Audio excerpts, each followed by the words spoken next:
Mga kababayan, isipin niyo to, habang tayo dito sa Pilipinas ay nag-aalala sa sitwasyon sa West Philippine Sea, may bago palang malakas na kaalyado na handang tumulong.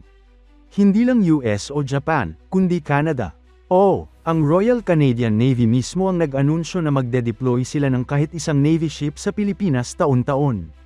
Imagine, mga friends, isang malaking Canadian frigate na nagpapapatrol sa ating karagatan. Parang pelikula no? Pero totoong-totoo to. Vice Admiral Angus Topshee, commander ng Royal Canadian Navy, mismo ang nagsabi niyan onboard ng HMCS Charlottetown dito sa Manila. Anong ibig sabihin nito para sa atin? Bakit importante to sa seguridad natin? Tara, samahan niyo ako, kwentuhan ko kayo ng buo.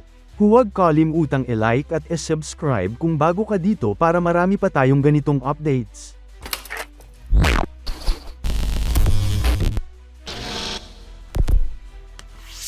Kamakailan lang, habang nagaganap ang Balikatan 2026 na exercises, dumating ang HMCS Charlottetown sa Manila South Harbor.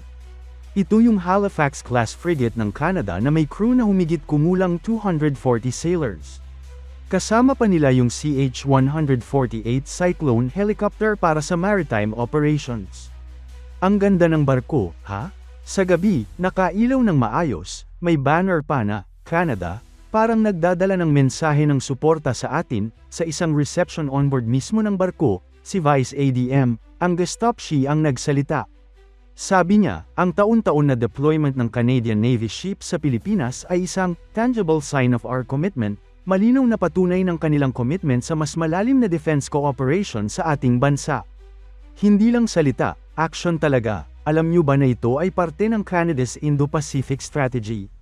Matagal na nilang plano na palakasin ang presensya nila sa rehiyon, at ngayon, mas visible na.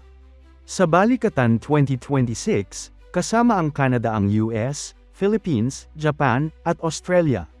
Multinational talaga, parang isang malaking pamilya na nagsasama-sama para sa peace at stability sa Indo-Pacific. Para sa atin na Pilipino, ano ba talaga ang ibig sabihin nito? Una, mas malakas na deterrent sa West Philippine Sea. Kapag maraming bansa ang nagpapakita ng suporta, mas mahirap para sa sinumang gustong manggulo sa ating EEZ. Pangalawa, training at knowledge sharing.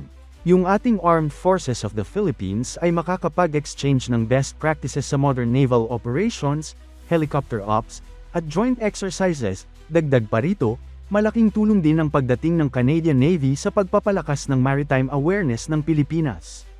Alam naman natin na napakalawak ng ating karagatan, at hindi madaling bantayan lahat ng bahagi ng ating exclusive economic zone araw-araw.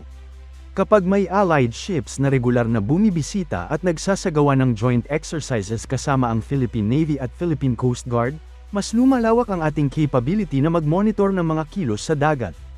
Hindi lang ito simpleng pagbisita ng barko, isa itong pagkakataon para masanay ang ating mga tauhan sa paggamit ng modern communication systems, coordinated maneuvers, at real-time information sharing. At syempre, malaking morale boost din ito para sa ating mga sundalo at sailors. Iba ang pakiramdam kapag alam mong may mga bansang sumusuporta at handang makipagtulungan sa iyo. Para sa ordinaryong Pilipino, nagbibigay ito ng sense of assurance na ang Pilipinas ay hindi basta-basta may iwan mag-isa sa panahon ng tensyon sa rehiyon. Sa totoo lang, habang mas lumalakas ang partnerships natin sa iba't ibang bansa tulad ng Canada, Japan, Australia, at United States, mas lumalakas din ang boses ng Pilipinas sa international community. At kapag mas malakas ang diplomatic at defense ties natin, mas mataas ang respeto at mas seryoso tayong pinapakinggan sa usapin ng regional security at stability. Si Topshee mismo ay may mahabang karanasan. Siya yung commander ng Royal Canadian Navy mula 2022 pa. Kilala siya sa pagiging hands-on at sa pagpopromote ng strong alliances. Yung pagbisita niya sa HMCS Charlottetown sa Manila ay hindi lang formality. Ito ay signal na seryoso ang Canada. Isipin niyo, mga kababayan, dati pa man, mayroon ng ugnayan ang Canada at Pilipinas sa defense. Pero ngayon, mas institutionalized na. Taon-taon may ship na darating. Pwede ring maging daan to para sa mas maraming joint patrols, humanitarian assistance, at disaster response cooperation. Kasi alam naman natin, tayo ay prone sa bagyo at kalamidad.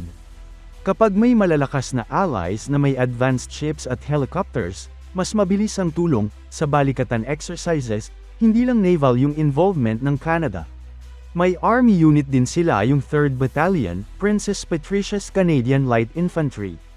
May Cyber Command, Special Operations, at Health Services pa. Buo talaga ang package. Ito ang unang active participation nila sa ganitong scale sa balikatan, at siguradong hindi huli, para sa mga Pilipinong nanunood, lalo na yung mga nasa probinsya o yung mga concerned sa ating teritoryo, ito yung magandang balita. Hindi tayo nag-iisa. Habang may mga bansa na nagpapadala ng water cannon o nag-a-assert ng claims sa ating Scarborough at Spratlys, may mga kaibigan naman tayong handang magpakita ng presensya sa tamang paraan through rules-based international order, deeper explanation at context. Ang HMCS Charlottetown ay hindi basta-basta na barko. Ito ay multi-role frigate na capable ng anti-submarine warfare, air defense, at surface warfare. May advanced radar at weapon systems. Kapag nandito siya sa ating waters, nagdadala siya ng strong message ng readiness to cooperate. Sa reception sa Manila, makikita sa mga larawan ang mga officers ng Philippine Navy at Canadian Navy na magkakwentuhan. Goodwill visit talaga. May mga handshake, smiles, at professional discussions. Ganyan dapat ang diplomacy, hindi sigawan, kundi pakikipagtulungan. Bilang Pilipino, proud tayo na ang ating bansa ay itinuturing na important partner. Si President Marcos Jr. mismo ay nagpo-promote ng mas malakas na international alliances, at ito ay isa sa mga bunga. Canada, bilang miyembro ng G7 at may malakas na navy, ay malaking plus sa ating side. Marami sa atin ang may kamag-anak sa Canada.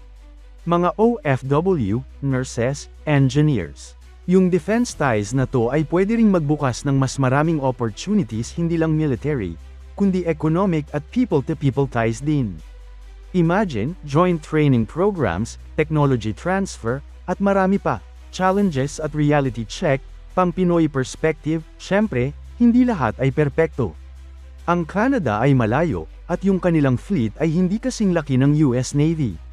Pero ang consistency ang importante. Taon-taon may ship, yun ang commitment. Sa panahon ngayon na hybrid threats at gray zone tactics ang uso, ang presence pa lang ng allied ships ay malaking bagay na. Para sa ating young soldiers at sailors sa AFP, ito ay chance to train with top-tier forces. Matututo sila ng new tactics, ma-enhance yung interoperability. Sa huli, kapag kailangan talaga, mas maganda ang koordinasyon, conclusion at call to action. Kaya mga kababayan, ito ang magandang development sa ating defense landscape. Ang Canada ay committed na maging active partner sa Pilipinas. Sa pamamagitan ng HMCS Charlottetown at future deployments, mas ligtas sana ang ating karagatan. Ano sa tingin nyo? Maganda ba itong hakbang? Comment below kung ano ang inaakala nyo tungkol sa Canada join ng balikatan at annual ship deployments. Gusto nyo bang mas maraming content tungkol sa West Philippine Sea updates, international alliances, o military news? Sabihin nyo lang, kung nagustuhan nyo ang video, paki-like, subscribe, at i-bell ang notification para updated kayo.